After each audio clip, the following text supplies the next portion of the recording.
எத்தனையோ முதிர் வயது பெற்றோர்கள் தங்களுடைய பிள்ளைகளால் கைவிடப்பட்டு ரோடுகளிலும் முதியோர் இல்லத்திலும் வீடுகளிலும் தனிமையில் வசித்து வருகிறார்கள்.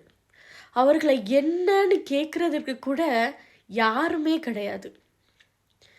பாருங்க, எவ்வளோ ஒரு பரிதாபமான ஒரு நிலைமை.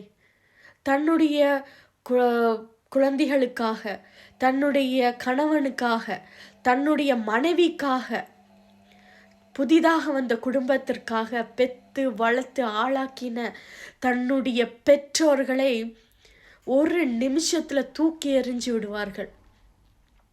அன்பு செலுத்த மறந்து விடுவார்கள். ஆனா நம்முடைய ஏசப்பா முதிர் வயதிலும் உங்களை தாங்கக்கூடியவர். பிள்ளைகள் உங்களை கைவிட்டாலும் நம்மளுடைய ஏசப்பா முதிர் வயதிலும் உங்களை தாங்கக்கூடியவர்.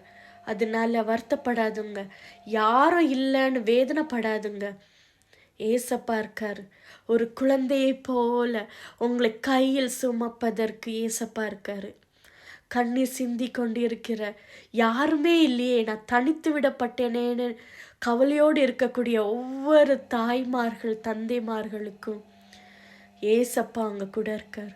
நீங்கள் ஏசப்பா கூட நிலைச்சிருக்கும் பொழுது கண்டிப்பாக ஏசப்பா உங்களை தாங்குவார். முடிவு பரியந்தம் ஏசப்பா உங்களை தாங்குவார். வேதனைப்படாதுங்க. கர்த்தர் உங்களை ஆசீர்வதிப்பார். God bless you all.